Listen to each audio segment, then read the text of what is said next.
আসসালামু আলাইকুম। আমন্ত্রণ জানাচ্ছি আমার কথা শুনবার জন্য। আমাদের বাংলাদেশে জুলাই এবং আগস্টে যে আন্দোলনটি ঘটেছিল তার মূল ধারা কি ছিল? ছিল কোনো প্রকার বৈষম্য থাকবে না।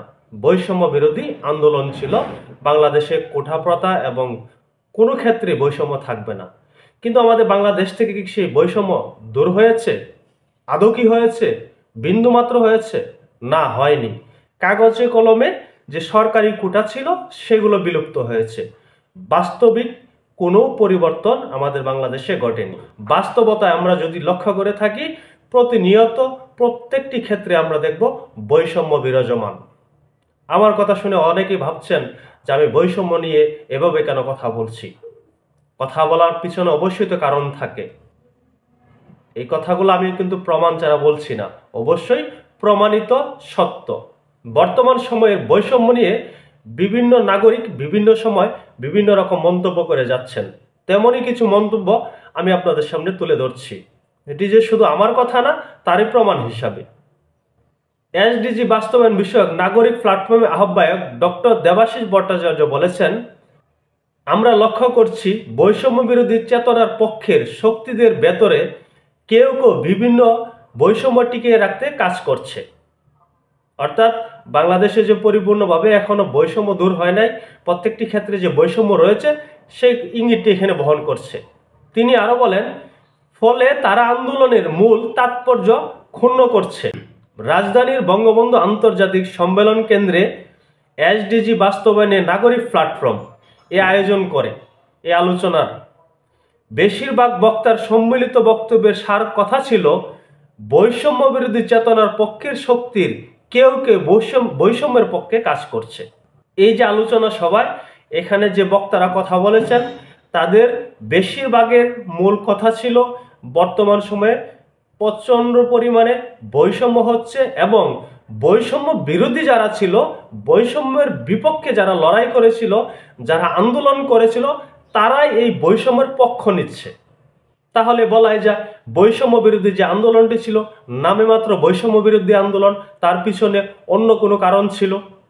এই অনুষ্ঠানে আরো উপস্থিত ছিলেন নির্বাচন কমিশন সংস্কারের প্রধান বদিউজ্জামান মজুমদার এবং উপস্থিত ছিলেন ডক্টর ইফতেখারুজ্জামান বলেন, জুলাই আগস্টে আন্দোলনে যারা নিজেদের বিজয়ী ভাবছেন, মনে করছেন ক্ষমতায় এসে গেছেন, তাদের মধ্যে বৈষম্য বিরোধী মূল চেতনা ধারণ করার কোনো ইঙ্গিত আমরা দেখতে পাই না। বরং তারা এমন এজেন্ডা বাস্তবায়ন করতে চাচ্ছেন যার মূল ধারণা ও পদ্ধতি সম্পূর্ণ বৈষম্যমূলক। যার দৃষ্টান্ত আমরা দেখছি, দখলবাজি, চাঁদাবাজি চলছে। সামনে নির্বাচনের পর এটি আরো ব্যাপকভাবে হবে বলে ইঙ্গিত বহন করে।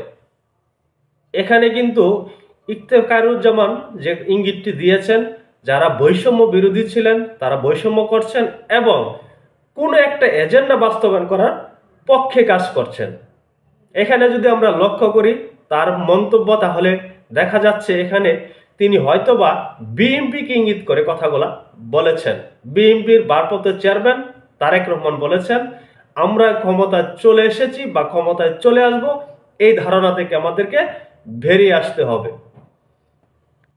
এই ইঙ্গিতটি ডক্টর ইফতেখারুজ্জামান দিয়েছেন। তাহলে দেখা যাচ্ছে যে বৈষম্য বিরোধী নামে যে বাংলাদেশে আন্দোলনটি ঘটেছিল সেটি বৈষম্য বিরোধী কোনো আন্দোলন ছিল না, কোনো নির্দিষ্ট এজেন্ডা বাস্তবায়নের পক্ষেই আন্দোলনটি ঘটেছিল, সংগঠিত হয়েছিল, যার কারণে রক্তাক্ত পরিস্থিতি সৃষ্টি হয়েছিল, রাজপথ রক্তে রঞ্জিত হয়েছিল। আমরা যদি এই বৈষম্যের মধ্যেই বিরাজমান থাকি, বৈষম্য থেকে বের হতে না পারি, তাহলে জুলাই আগস্টে যারা প্রাণ দিয়েছে তাদের প্রাণের মূল্য আমরা কিভাবে দেব? তাহলে কি আমরা কারো প্রাণের বিনিময়ে আমরা নিজেদের এজেন্ডা বাস্তবায়ন করছি, নিজের স্বার্থকেই দেখছি? আমরা কি এর থেকে বেরিয়ে আসতে পারবো না? আমার কাছে মনে হয় এভাবে থাকলে, যেভাবে চলছে, আমরা বেরিয়ে আসতে পারবো না। আমরা যদি মোটা দাগে বলি তাহলে যে বর্তমান সরকার রয়েছে, অন্তর্বর্তী সরকার, এখানে যে অন্তর্বর্তী সরকারের সদস্য যারা রয়েছেন, যারা অতঃস্ফূর্তভাবে অন্তর্বর্তী সরকারের সাথে জড়িত, তাদের বড় একটি অংশ হলো চট্টগ্রামের, অর্থাৎ প্রধান উপদেষ্টা, ওনার বাড়ি চট্টগ্রাম। তিনি তার নিজ এলাকার লোকজনদেরকে দিয়েই এই অন্তর্বর্তী সরকারটা সংগঠিত করেছেন। বর্তমান অন্তর্বর্তী সরকারের প্রত্যেকটা সেক্টরে আমরা যদি লক্ষ্য করে থাকি তাহলে চট্টগ্রামের লোকজনই বেশি। এখানে চট্টগ্রামের লোকজনকে বেশি মূল্যায়ন করা হয়েছে। আমরা যদি দেখি বৈষম্য বিরোধী ছাত্র আন্দোলনের যারা নেতৃত্ব দিয়েছিল তারা এখন কি করছেন? তারাও তো বৈষম্য করে বেড়াচ্ছেন। তারা এখন প্রোটোকল নিয়ে ঘুরে বেড়ায়, তারা বৈষম্য করে বেড়ায়, তারা নিজেরা এমন আচরণ করে নিজেদেরকে সর্বজান্তা এবং সর্বোচ্চ ক্ষমতার চূড়ায় অধিকারী বলে মনে করে।